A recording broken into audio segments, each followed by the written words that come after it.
Sot do të flasi për një nga rastet më flagrante të rrëmbimit dhe pastaj të komunikimit për vite me radhë të personit quajtur William Herman, apo siç thirrën më vonë Bill Herman, historia e cilit është më e besueshme në të gjithë historinë e ufologjisë në përgjithësi. Është autori i një fotografie nga më të mirat për sa i përket disjeve fluturuese të fotografuara ndonjëherë. Kush qenë këto qenie? Nga erdhën? Kush është qëllimi i ardhjes tyre në tokë? Dhe çfarë është rrjeta galaktike? Këto tema do të sqarojmë sot, sepse është një nga rastet më serioze të ufologjisë. Sa herë që një civilizim fillon të ndajë atomin, detyrimisht kundrejt shkatërimit të tij, duke e bërë energjinë e krijuar nga ndarja e atomit një armë të frikshme. Në atë moment të përdorimit të kësaj arme, planeti kthehet në një lloj fari për galaktikën, duke detyruar një grupim jashtëtokësorësh që të kontrollojë planetin dhe jo vetëm, të vërë tokën në karantinë, dhe pas kësaj fillon faza e studimit të planetit. Këto janë deklaratat e William Hermanit, i cili për disa vjet radhësi ka qenë në kontakt me qenin nga sistemi ujor Zeta Reticuli, një sistem ujor ky që ndodhet 39 vite dritë larg nga toka. Si dhe shumë dëshmitar të tjerë përpara tij, për cilët kemi folur në kanal, edhe Hermani kaloi me sukses detektorin e gënjeshtës dhe hipnozën. U kërcënua me jetë që të mos flas, e abandonuan shokut dhe shoqëria në përgjithësi në qytetin ku jetonte, duke humbur edhe punën, njëkohësisht dhe duke u detyruar që të largohet nga një qytet. Hermani përpos tjerave kishte edhe fakte fizike në trupin e tij. Historia e tij fillon në vjesht të 1977-s, kur Billi që duke u kthyer në shtëpi nga një rrugë lokale në Charleston e Veriut, kur papritur shikon makinën e tij një dritë fort, dhe kjo që gjithçka që kujton, sepse pastaj gjen veten makinën e tij të parkuar pranë shtëpisë, ndërkohë që kishte humbur kujtesën për disa orë, gjë që për cilën nuk kishte asnjë shpjegim. Ai tha se u mor në bordën e një objekti fluturues, në të cilin takoi qenie 1 metër gjata, me lëkurë shumë të bardhë dhe sy të mëdhenj të errët. Vitin tjetër, pranë 1978-ën filloi faza e vëzhgimit ku Billi, në orët e vona të natës, filloi të shikojë mbi pyllin pranë shtëpisë drita të forta që vinin vërdall. U përpoj disa herë të filmoj këto sfera ndërquese, por filmimet qente një cilësie të dobët dhe si rezultati natës. Një dëshmitar tjetër mjaft i besueshëm është gruaja e tij, si dhe fëmijët dhe banorët e tjerë të qytetit, të cilët shikonin qiell objekte të çuditshme. Ka me 10 dëshmitar që kanë dhënë intervista në një dokumentar të 1991-shit, të cilët deklaronin po të njëjtin fenomen, objekte të çuditshme në qiell. Në 1979 gjërat bëhen më intensive, dhe për herë të parë Bill Herman arrit të fotografojë këto disje fluturuese, dhe ky që vetëm fillimi, se më vonë situata do të bëhet shumë më intensive. Në këtë kohë, Billi fillon të binte në gjendje transi në shtëpinë e tij dhe filloi të kishte një dëshirë të çmendur për të shkruar. Të njëjtën dëshirë pati edhe satanisti Aleister Crowley në një hotel në 1904 në Egjipt, ku në ndikimin e qenieve demoniake shkroi të ashtu quajturin librin e ligjeve. Billi filloi të shkruajë qindra fletëse e disa skema gjeometrike, koordinatat të sistemit Zeta Reticuli. Billi e kuptoi se këto qenie në mënyrë telepatike i dërgonin të dhëna në nënvetdije, por akoma nuk e dinte se më kishte punë. Në mënyrë telepatike, me një lajm që të ndodhe në një vend caktuar, në një kohë caktuar, vend ky që ndodhe në Charleston e Veriut, në Karolinë e Jugut, pra një bazë ajrore. Billi arrin tek destinacioni dhe për gjysmë me radhë shikon një spektakël në vete, duke fotografuar këto objekte, foto të cilat po i shihnin në ekran. Disk fluturues 30-40 metra lart në mes ditës, foto kjo e 14 prillit 1980. Pas vdekjes kolonelit Wendell Stevens, kemi më në fund dhe fotografi reale, një person ky përgjegjës për këto që ne mësojmë sot. Ka shkruar një libër prej 400 faqesh kushtuar Bill Hermanit dhe fotot e botuara janë 100% autentike. Diametri i objektit që rreth 15 metra. Shumë shpejt pas këtij takimi me diskun, Billi filloi të binte në gjendje transi në shtëpinë e tij, duke shkruar për orë të tëra simbole të ndryshme dhe shkrime me dije për cilat thot se i mori nga këto qenie. Vet Bill Herman, pa dijen e tij, u rrëmbye disa herë nga këto qenie. Dhe pas një farë kohe, këto qenie donin t'ia bënin të ditur Billi se kush qen dhe se çfarë kërkonin tokë, dhe donin t'i shpjegonin se pse zgjodhën pikërisht atë. Rrëmbimi u krye kur Billi ishte plotësisht i vetëdijshëm dhe ju shpjegua gjithçka që interesonte dhe gjithçka që mund të kuptonte në atë moment. Këto qenie janë mjaft të njohura për ndjekësit e kanalit tashmë dhe gjithashtu kemi dhe përshkrimet e Bill Herman dhe bëhet fjalë për gritë e vegjël që i ke bërë përmendur shpesh. Të njëjta qenie u shfaqën në vitin e largët çiftit Betty dhe Barney Hill, rast për cilin do të flasim në emision më vete. Janë rreth 1 metër me 1.2 metër të gjatë dhe nuk është ajo raca me sytë e mëdhenj të zi. Këta të dytët janë të ftohtë dhe janë hibridë automatizuar pa emocione dhe pothuajse kurrë nuk komunikojnë me njerëzit. Këta të rasit të Billit janë shumë interesant dhe janë shumë afër me njerëzit e pothuajse gjithmonë komunikojnë me ne. Në përgjithësi janë pozitiv. Bill Herman, pasi e thithë një ngjyrë drite blu në disk, njësoj si te Star Trek, kaloi një kontroll mjekësor klasik, siç kaloi dhe Desmarque tek planeti Tiauba, apo historia e Charles Higdon, nëse ju kujtohen. E njëjta histori u përsërit Billit, u skanuar nëpërmjet një aparati. Pas kësaj u lejua të shëtisën në disk me një shoqërues, i cili komunikonte telepatikisht me të. Qenia e vetme kjo që komunikoi me të. Qenia që e veshur me si kombinizon të hollë të ngushtë me ngjyrë të errët. Të gjithë kishin aty ku ne njerëzit kemi zemrën, kishin shenja të njëjta si kjo që po shihni, një zog apo gjarpër me krah të hapur. Edhe anija e tyre kishte këtë shenjë. Qenia shoqëruese i tregoi hapësirat e ndryshme, si dhe pajisjet e ndryshme duke shpjeguar se për çfarë shërbenin. Çuditërisht, thënet e Billit 50 vjet më parë përkojnë me deklaratat e fishkëllyesve në Kongres. Të gjitha hapësirat e brendshme kishin një pamje organike pas një lidhje, sikur ishin prodhuar nga i njëjti material dhe i njëjti kallup. Billi, në ndryshim nga gjithë dëshmitarët e tjerë ndër vite, përshkruan dhe erën e objektit.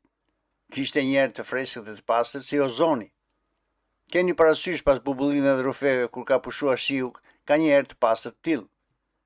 Temperatura që e këndshme dhe ndryshimi që i duhri pa ndonjë burim të dukshëm. Nuk kishte asnjë llampë të dukshme dhe drita dukej sikur vinte nga muret.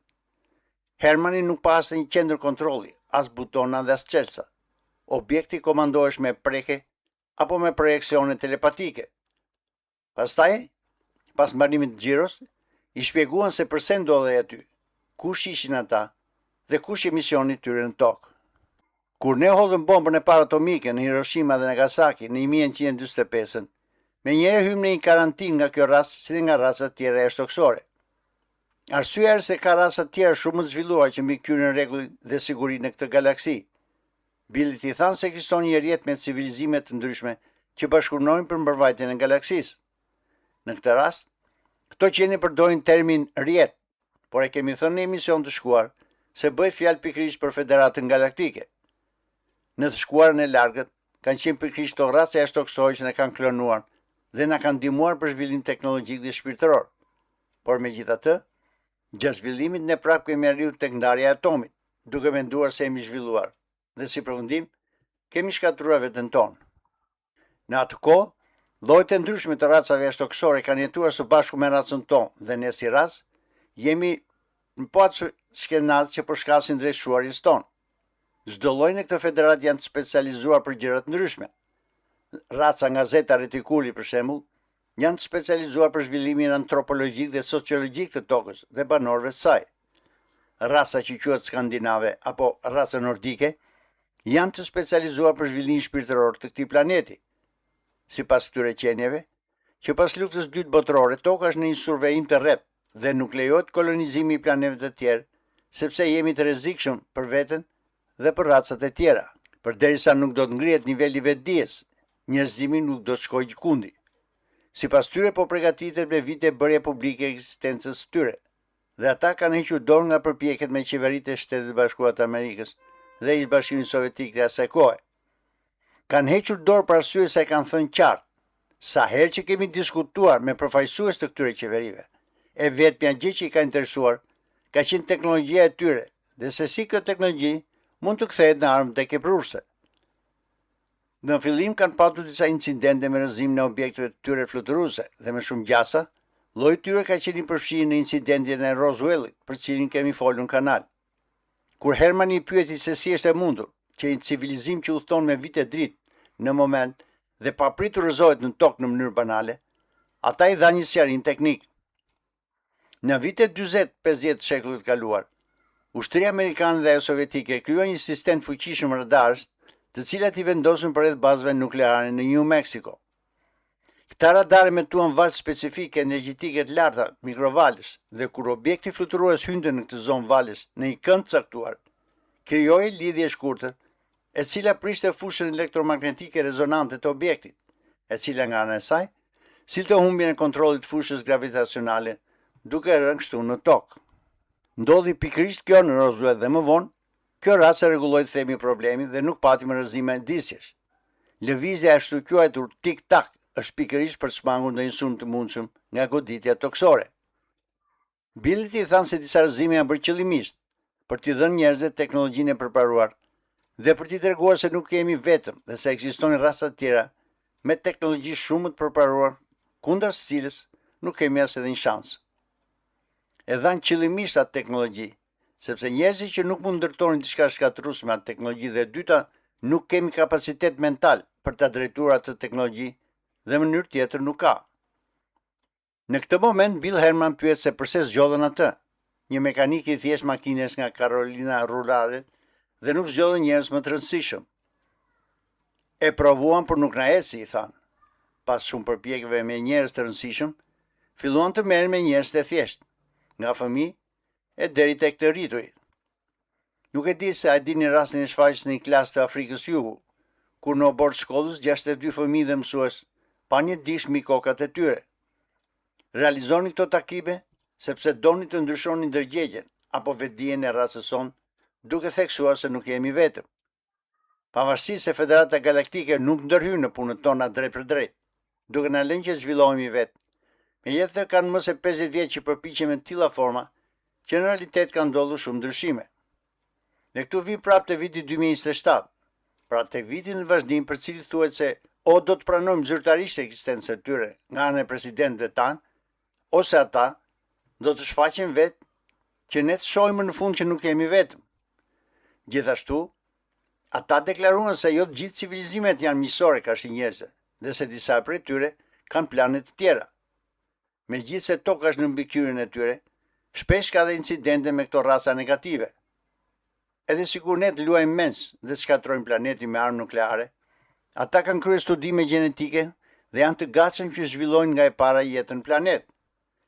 Rasti një fermeri nga Franca, që pa një dish të ulur në një fushë me livando dhe 2 qenie të tilla që po merrnin mostra livandoje, tregon që ata kanë gene për gjitha bimët dhe kafshët përpos geneve njerëzore.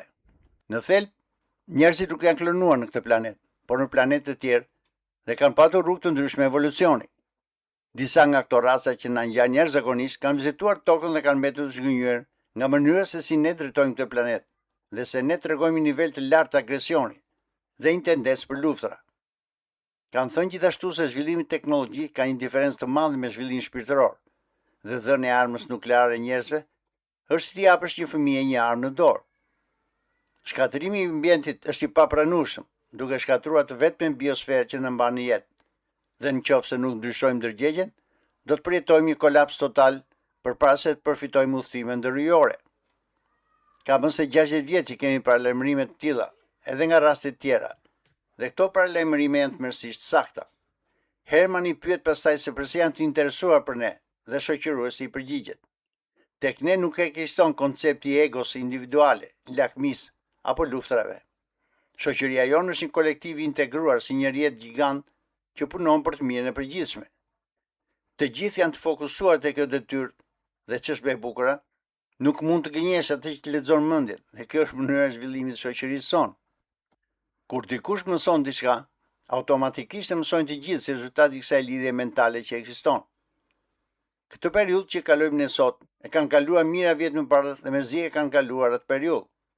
Kjo është arsyeja që ndihmojnë racën tonë, natyrisht duke mos ndërhyrë direkt, sepse çdo civilizim duhet të kalojë rrugtimin e tij. Është e njëjta gjë që ndodh me familjet të ashtuqyre të pasura nga ana materiale. I plotësojnë fëmijëve të tyre çdo nevojë, duke I bërë të paaftë për jetën kur të rriten. Ky është edhe koncepti I këtyre racave të zhvilluara që nuk ndërhyjnë direkt. Ne si ras jemi kthyer në parazit teknologjie dhe duam të përdorim armë që nuk I kuptojmë.